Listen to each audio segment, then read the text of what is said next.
Welcome to Advent Conversations with Good Samaritan Church in Pinellas Park, Florida.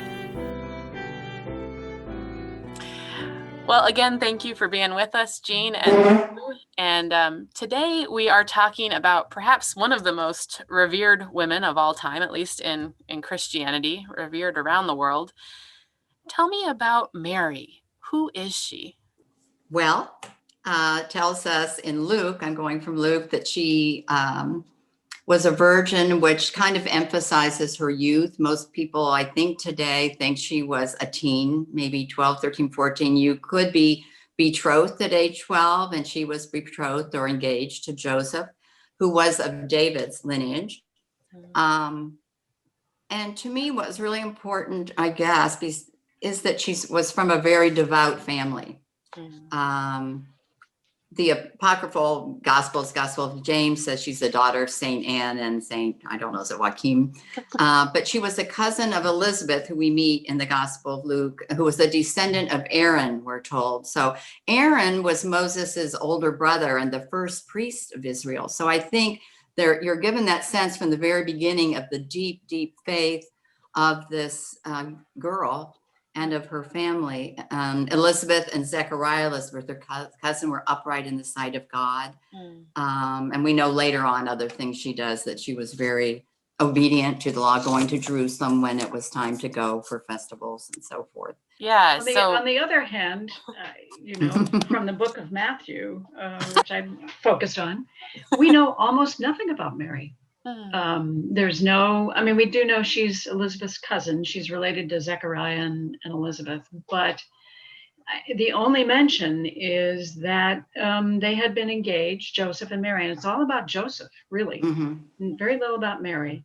And he finds out she's pregnant. We don't know how she's pregnant. She says it's the Holy Spirit, but there's no description of that.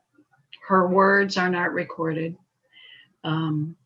But all along the way, she follows the path that God lays before her with not an objection. We have two different Christmas stories, Yes. Matthew's version and Luke's. And in Matthew's, as Jean pointed out, Mary's kind of a no name, nobody really. Luke is going to connect more to that descendant of the priestly line, and so we get the sense that Jesus is coming from kings and priests and prophets, and all that's coalescing in who Jesus is. To me, it explains her response to Gabriel. Can you say more about that? No, I mean that her faith and from her devout family. I mean, I know that it says, "Fear not." It's the first thing Gabriel says, and of course, it's not the first thing he says at all. First thing he said are, "Greetings, favored one, the Lord is with you." And for me, he begins with comfort and reassurance. Seeing her, someone's calling you favored, blessed, God is with me, gives me strength for whatever he's going to say next. I don't know. And I don't think she's afraid. It says she's perplexed, and I don't know. I again retired. A lot of my books are in boxes, so I don't have I can't Greek, look up what the Greek is. It says perplexed. It didn't say afraid in my New Revised Standard Version. Perplexed. I mean, I think she wonders, why am I hearing this? Why is God telling me this? What comes next? I don't think she's sore afraid as the shepherds were, say, seeing angels and that sort of thing. And I think when he says, "Don't be afraid," you found favor, I think she's a little afraid. I mean, not afraid, confused, maybe. Don't be afraid. Okay, wait a minute, what's coming next? And he goes on. But I think the calming of any fear at the very beginning is really important there. And I think for us too, when we're scared to death about something, to remember what he told her. God is with us. Don't be afraid. For pointing out that's not the first thing the messenger said. It's not, there's this greetings, favored one. It's this affirmation, really, at the beginning, and this comfort, and then there's this piece about fear not. It comes a little further on, and whether she's scared or perplexed. And that was a double whammy to me. because he says, don't be afraid. And then he gives her reason not to be. The same thing as, in a way, is happening to your cousin Elizabeth. So he gives her an assurance that you have support. You'll have, you're not the only one that this is happening to, which I think is really good. I also wanted to mention that we talk about Mary and Christianity, but she is the only woman mentioned in the Quran. She's mentioned 70 times in the Quran, more than she's mentioned, I think, in the New Testament. She was considered a messenger of God, the greatest of all women, a prophet who testified to the truth of Jesus's message. And the story changes a little bit there because they kind of make parallels with her and kind of Hagar by having her be a refugee. You don't hear about Joseph at all. You just hear about her. Right. And then she's alone and an angel brings her water and a date palm and all that sort of thing. But they saw her as absolutely a messenger. Thank you for bringing in that connection. I remember learning from a professor of Islam at Princeton there. He came and talked to us about, all these stories in the Quran about Jesus, and particularly about, Mary. It's this beautiful expansion of who Mary is in the Quran compared to what we get in the Bible. Yeah. Well, why do you think calming our fears is such a big part of receptivity to God? I guess we could say calming fears and affirming. That language is used a lot in the Old Testament. I mean, when Moses stands in front of the burning bush, what are the first words? Fear not. I mean, that wasn't just with Mary, but it was a way of trust, trust. I believe it's the most repeated commandment in the Bible. Fear not. Yeah. They used to say one for every day of the year or something like that, right? 360, I don't know how many times, but And so that's a big part of, being open to what God is doing. I've thought a lot about that. Fear, calming fear. In Christian Science, we often say fear, F-E-A-R, was false evidence appearing real. And I think of that so much in our country today, because we're asking what is real, and is God real to you, or is this vision real to you? How do you know God is real? How do you know that, like Mary, you are beloved? And I think we just need to be quiet enough to hear that Gabriel's voice more in our lives. And I think when I'm afraid, I mean that I just get stuck. I don't move. I have to really talk myself into things sometimes, or it takes me a few times. God has to come to me several times, often, it seems.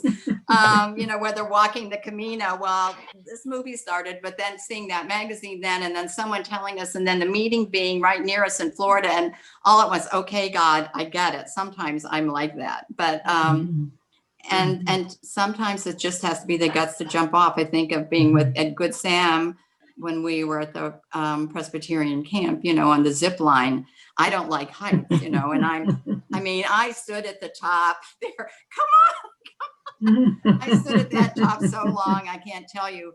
And then obviously when I finally stepped off, I absolutely loved it. I mean, it was absolutely thrilling. But for me, there is that time of being, of having to calm fear or difference, whether it's with God, whether it's like Jean's talking about with anti-racism, this to people, to the others, for someone whose experiences aren't like ours, or for new challenges when we're asked to do something. I think for me, it's some of the most frightening times in the past few years is when I'm doing justice ministry as a spokesperson. The first time you sit across the table from Sheriff Grady Judd in Polk County. And the one thing that dispels my fear is knowing that I'm part of a community of others who are also you know, with two African-American pastors on either side of me, I have less to fear than they do. But it's still scary to stand up and say, you're not doing the right thing for our children. How will you change this? Yeah, it has to be kind of and that was the curious thing about Mary. At that moment, she was alone. You know, even her future husband didn't really understand her, but she did reach out to her cousin. You know, that was, she knew where to go. She didn't just sit there. Yeah, that was yeah, because Gabriel told her that. And once she got to Elizabeth and saw and heard Elizabeth take, I mean, the Magnificat is right after that, you know, you know, now I see where this is all going. This story is just so powerful to me.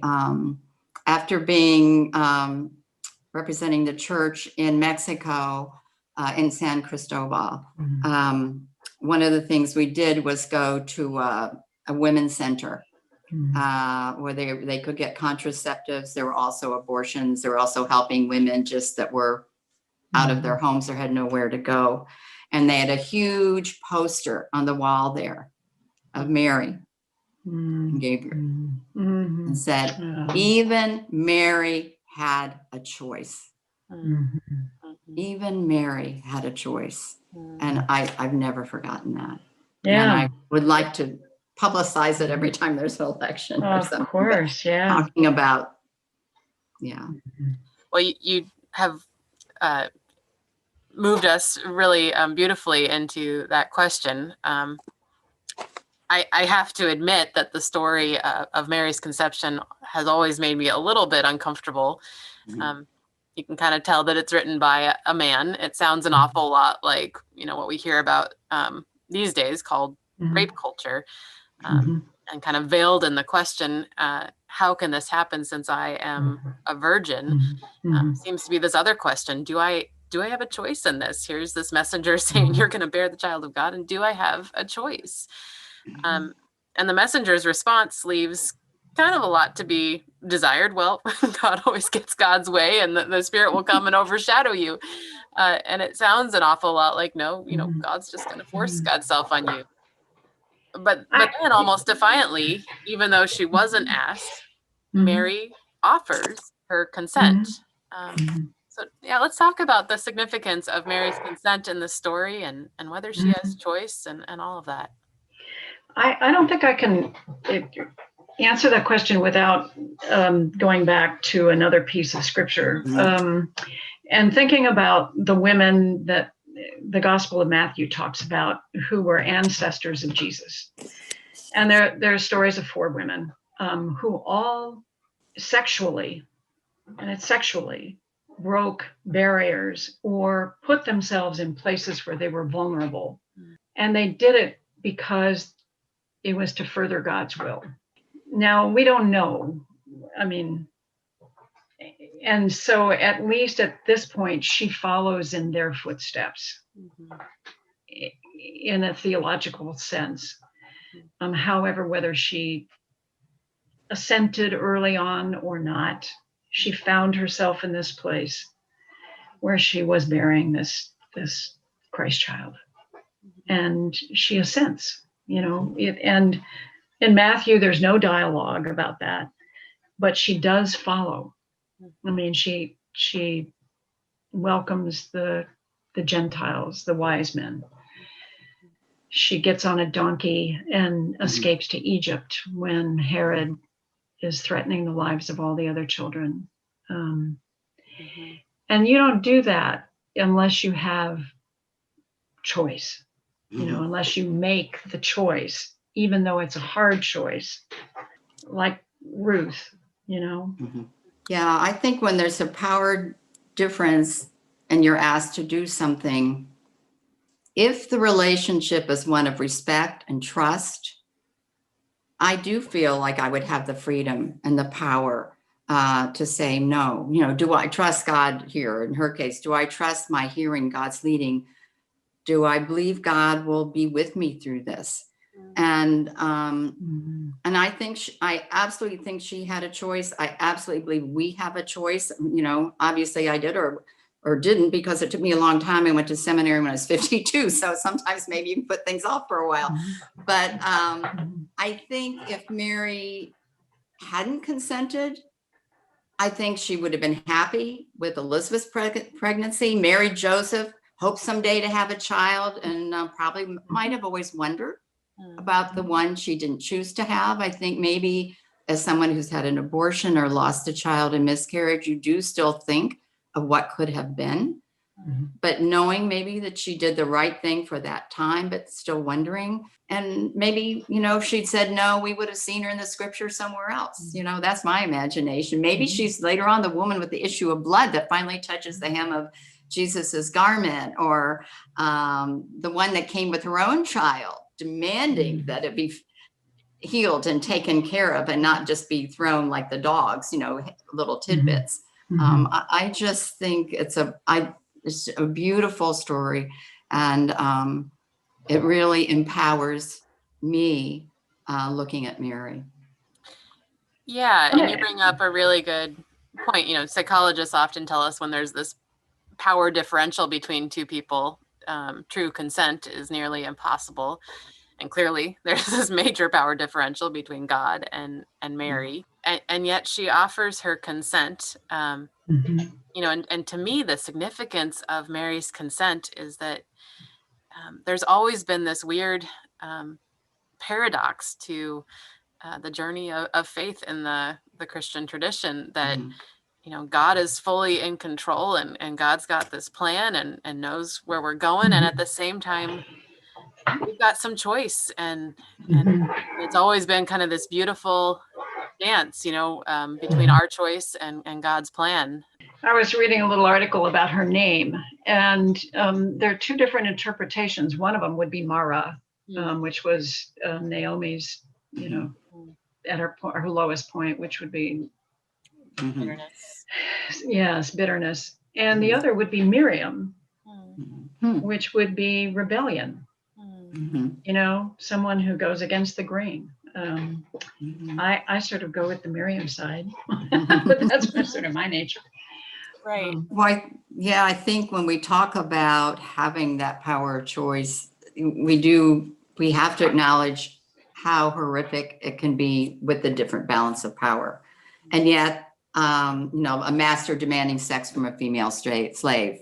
What are you going to do? But then we have a Harriet Tubman, or a John Lewis. And that's what's inspiring to me, seeing all these people. And the other thing, when I was in seminary, one of the things we learned about Luke, or were told or led to see about the Gospel of Luke, was that it moved from the beginning where seeing is believing to the end when believing is seeing. And to me, that's Mary's journey as well in Luke. And I think when we have this whole consent conversation, it's not just about kind of this micro story of Mary and Joseph and Jesus. Matthew's writing to this Jewish audience, and of course Israel, and then in Christianity we've seen the church as being kind of the bride, or in that feminine receptive form, and so the lifting up and the validating of the consent and the mystery of the ability to choose, even with this great power dynamic, is huge. I think one of the things that is so redeeming for me about Mary and the way the Gospels portray her is in the book of John, which has no birth story at all. No. And here they are at this wedding, and she tells him to change the wine into water into wine. I mean, and he goes, "Oh, sure, okay, Mom." Talk about power. That kind of their relationship, however it began, comes to a very different place. I just love that. Yeah. Isn't that fascinating? I mean, in Matthew's gospel, Mary just seems to know what's going on, and barely says a word. Has this real sense of this is what God's doing, and just tells Joseph, and he's got to get on board with it. And then she also seems to know in John's gospel hey, Jesus, it's time for your ministry to start. She just Yeah, needs right. to know, and he's got to get Your on first sign. Yeah. Right. I love it. Ah. Well, the Eastern Church, the Theotokos, Mother of God. There you go. Mhm. I'm also a big fan of Mary Magdalene. Me too. And Mary and Martha, Mary Martha, their stories. And there's so few stories of women that it rounds out. I mean, that Mary, who is often portrayed for the comfort of men as this passive, receptive, I'll do whatever you want, that it's important to see the other side of her and the other side of women throughout history. Yeah, she's this fierce, strong mother. I mean, she, like you said, she's going to pick up and go all the way to Egypt with her baby and protect whatever. Pick up and do that as a refugee. And to the cross. Yeah. And to the cross. Yeah. About a lot of fierceness. Having traveled in Spain and particularly in Sevilla, I fell in love with Mary. Mary is everywhere. And Mary, there isn't just Mary, the mother of Jesus. Mary is there combined with Revelation.